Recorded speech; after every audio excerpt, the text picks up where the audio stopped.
As things are only getting worse for the Palestinians, let's talk about Israel's second violent attack on the Palestinians and the Al-Aqsa Mosque. Here are 5 things you need to know about what's happening. Number 1, Jerusalem Day. Today, Israelis are celebrating Jerusalem Day, which includes an annual parade celebrating the day Israel illegally captured and took full control over the Palestinian East Jerusalem in 1967. For today's festivities, thousands of extremist Israeli settlers are attempting to break into the Al-Aqsa compound. Here's footage of them trying to break down one of the gates to enter. Notice how the Israeli police are gently pushing them away to get them to stop. If these were Palestinians trying to break into any establishment, they'd be shot. For sure. This is a prime example of how Israeli occupation forces protect anything extreme Israeli settlers do, but use weapons and brutal force on Palestinians who are praying at Al-Aqsa or peacefully protesting. The end goal of these extremist Israeli settlers is to eventually divide the Al-Aqsa Mosque into Jewish and Muslim areas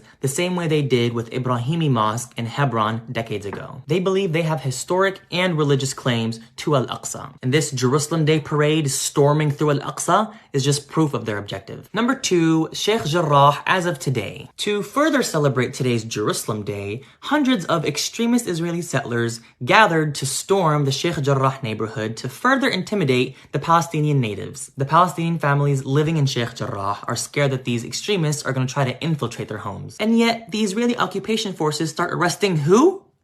The Palestinians living in Sheikh Jarrah, of course.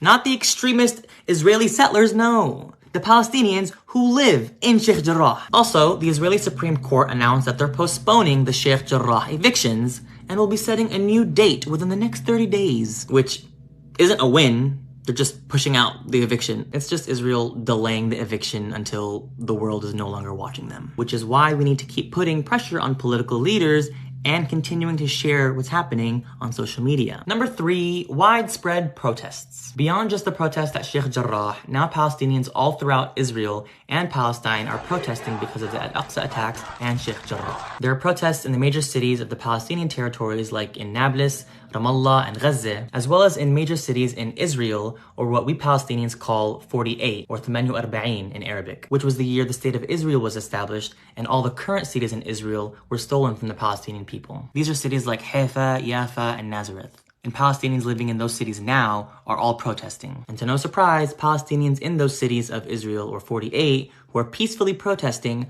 are being brutally attacked and arrested by the Israeli police. They're throwing tear gas, stun grenades, physically assaulting Palestinians, everything they're doing to Palestinians in the Palestinian territories. Number 4, preparing to fight. Palestinians from all over gathered at Al-Aqsa last night to rally up and prepare for what was to come the next morning.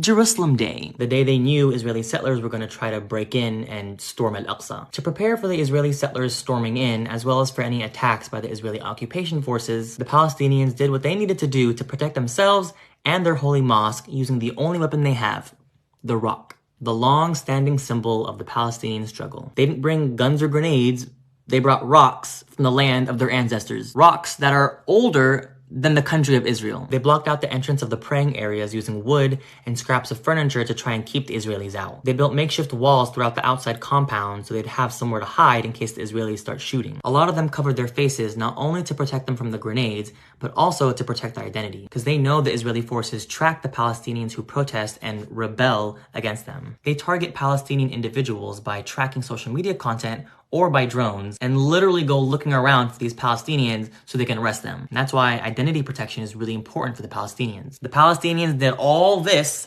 to have to prepare to protect their mosque. This is a perfect representation of the imbalance and asymmetry of power between Israel and Palestine. One side has the latest weapon technology funded by the US, and the other side has rocks. So don't you dare try to say that Palestinians are the reason why there's chaos on the land. And finally, number 5, Israel's second attack on Al-Aqsa. Again, to no surprise, this morning, Israeli occupation forces stormed Al-Aqsa in an attempt to clear out the compound. And they went even harder than they did 2 days ago in the first round of attacks. They stormed in under an enormous cover of tear gas, rubber bullets literally the size of a palm, and just a parade of stun grenades deliberately thrown at the faces of Palestinians. Just listen to the number of explosions in this clip.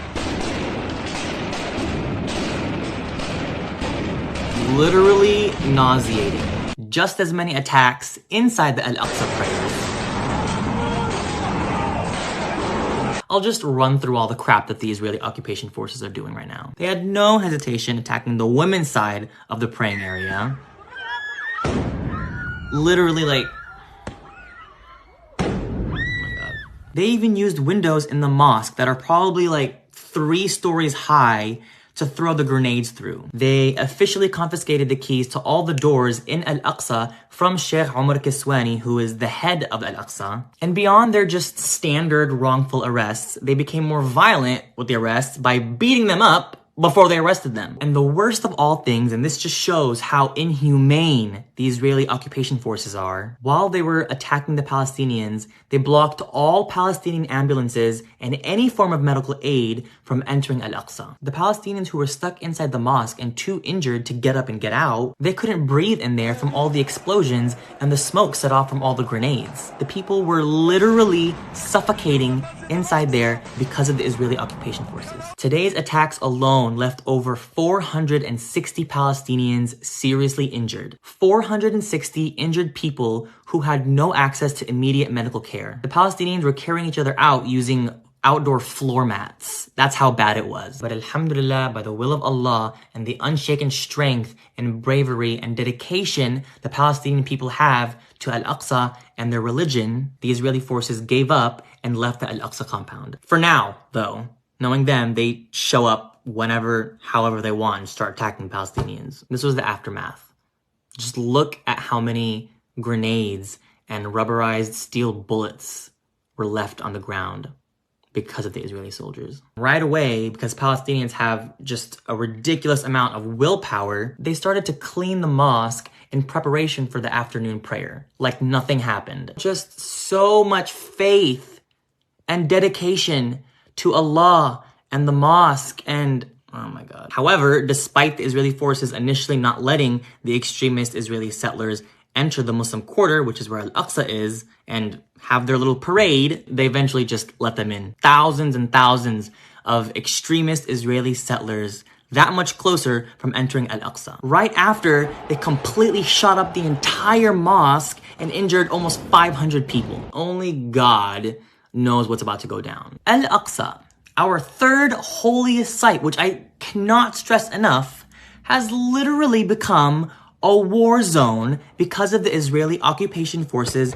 and the extremist Israeli settlers. These are the last few days of the holy month of Ramadan, and Palestinians are spending it getting shot at, getting beat up, getting arrested, washing tear gas out of their eyes, or sitting at the hospital. Why is that happening? Because no country in the world cares enough about the Palestinian people to do anything. I feel nothing but raging anger and disgust for all the leaders of the Muslim world. They've not only abandoned Al-Aqsa, Islam's third most holy site, but they've also abandoned the entire Palestinian people and left them to protect the mosque. Not Palestinian soldiers or Palestinians with weapons, just your average Palestinian living under illegal occupation, fighting off one of the strongest defense forces in all of the world, Israel. Instead, we have the government of Bahrain and Sudan and Morocco and the United Arab Emirates making peace deals with Israel and normalizing relations with them. Just a strong, firm middle finger to the Palestinian people as if they haven't already suffered enough. The Muslim leaders